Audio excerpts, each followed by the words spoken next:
Good morning friends. तो आज हमारा टॉपिक है एनीमिया। ठीक है, तो डेफिनेशन देखते हैं पहले।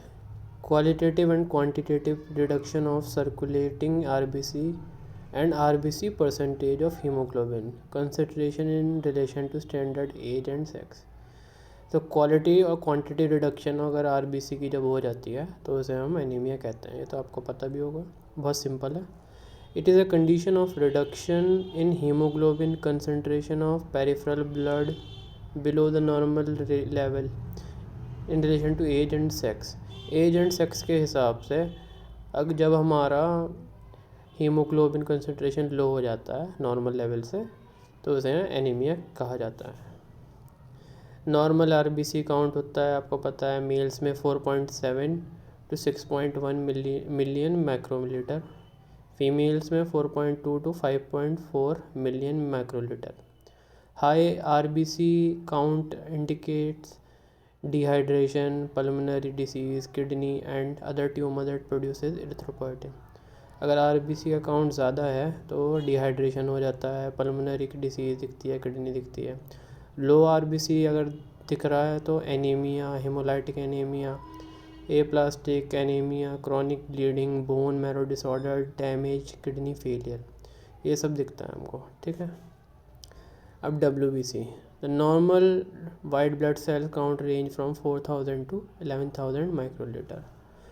ठीक है, तो ये आपको डायग्राम दे रखा है न्यूट्रोफिल का, लिम्फोसाइट का, मोनोसाइट का, यूनोफिल और बेसोफिल्स का। अगर इसकी टेबल भी दे रखी है वो आप एक बार देख लेना। तो आगे बढ़ते हैं हम। नॉर्मल हीमोग्लोबिन न्यूबॉर्न बेबीज़ में देखेंगे तो 17 to 22 होता है। चिल्ड्रन में देखेंगे 11 to 13, अडल्ट मेल में 14 to 18 ग्राम पर DL में दे रखा है। फीमेल में देखेंगे अडल्ट्स में तो 12 से 16 के बीच, एल्डर में देखेंगे 12.4 to 4.9 और एल्डर फीमेल में 11.7 to 13.8। अब एटियोलॉजी, कारण क्या होता है एनीमिया का? आयरन डिफिशिएंसी होना, गैस्ट्रोइंटेस्टाइनल ब्लड लॉस, मैल अब्जॉर्प्शन होना, डाइटरी रेस्ट्रिक्शंस होना, विटामिन B12 की डिफिशिएंसी होना, ड्रग इंड्यूस्ड एनीमिया होना, हीमोलाइसिस होना, ब्लड लॉस होना, सर्टेन एंडोक्राइन डिसऑर्डर्स होना। तो ये हमारा एनीमिया के कारण होते हैं, इनकी वजह से होता है। क्लासिफिकेशन, टाइप ऑफ एनीमिया कितनी होती है? Anaemia due to blood loss, blood loss की वजह से जो होती है वो एक्यूट और क्रॉनिक दो में डिवाइडेड है। हीमोलाइटिक एनीमिया, आरबीसी की डिस्ट्रक्शन जब हो जाती है तब होती है। इम्पेयर्ड आरबीसी प्रोडक्शन, आरबीसी का प्रोडक्शन इम्पेयर्ड हो जाता है।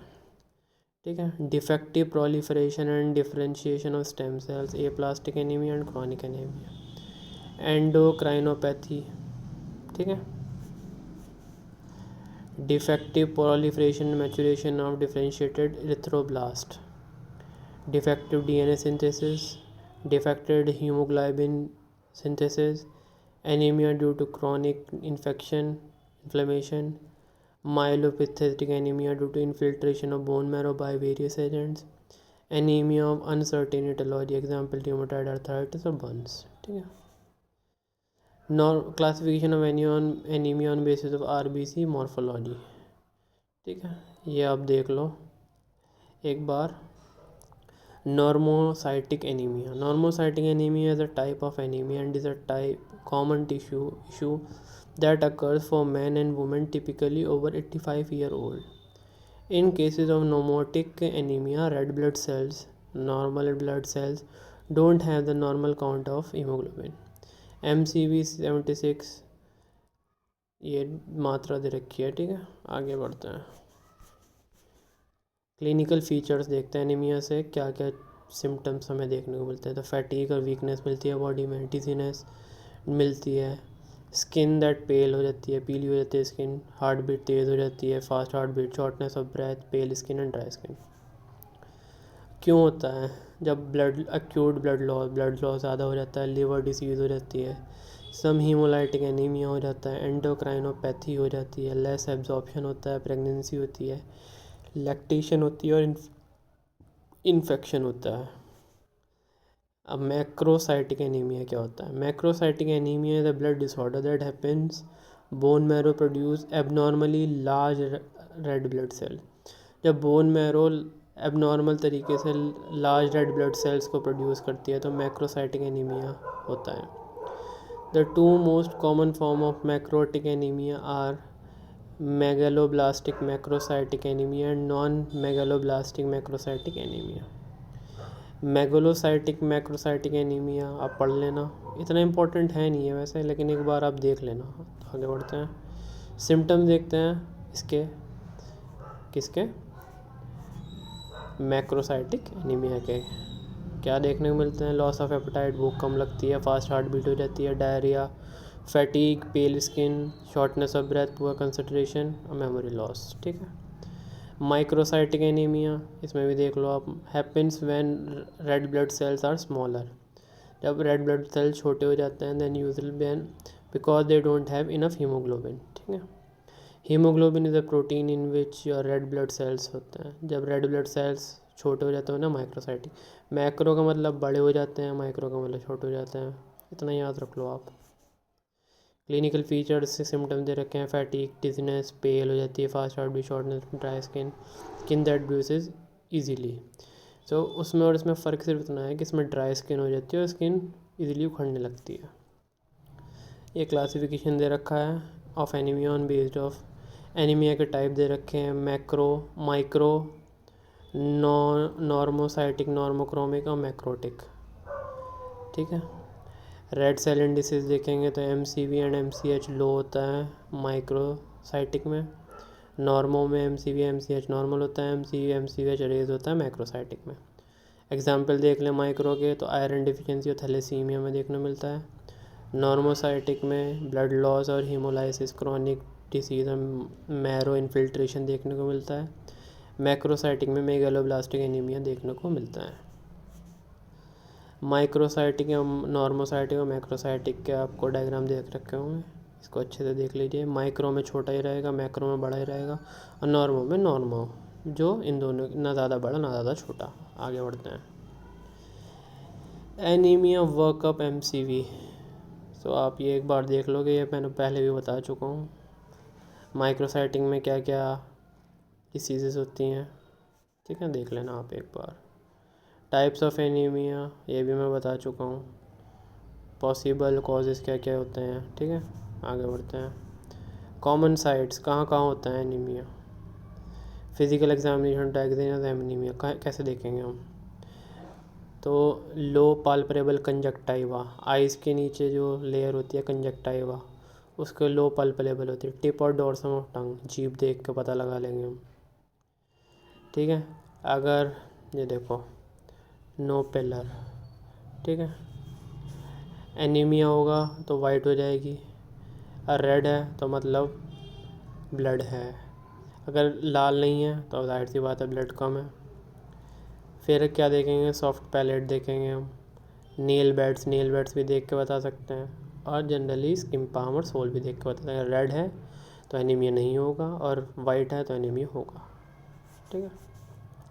आयरन डेफिशिएंसी एनीमिया हम देख लेंगे। Iron deficiency anaemia is a common type of anaemia, condition in which blood lacks adequate healthy red blood cells carry oxygen to body tissues. ठीक है, आगे बढ़ते हैं। डेली आयरन रिक्वायरमेंट्स दे रखी हैं, आप देख लीजिए। 7 से 12 महीने में 11 mg, 1 से 3 में 7, 4 से 8 साल में 10 mg, 9 से 13 साल में 8 mg। ठीक है। टीन्स में 11 mg, 1900 से 50 के बीच में 8 mg, मैन में 18 mg, इसमें वुमेन में 51 से ऊपर 8 mg और प्रेगनेंसी में 27 mg रिक्वायरमेंट है। क्लिनिकल फीचर्स अगर हम देख लें किसके, एनीमिया के, बहुत ईजी हैं, आपको एक बार फिर बता देता हूँ। पेलर दिखेगा, कॉलिंग किया दिखेगी, fatigue, weakness, anxiety, irritability, sleepiness, palpitation, hair loss, fainting, depressions, breathlessness, ये सब दिखेगा आपको। ठीक है। क्रैकिंग दिखेगा ये साइड में से, corner of mouth, softening of epithelium दिखेगा, ulceration of skin, recurrent aphthous, patient में slow healing oral surgical procedure. Stages देखते हैं क्या क्या स्टेजेस होती हैं।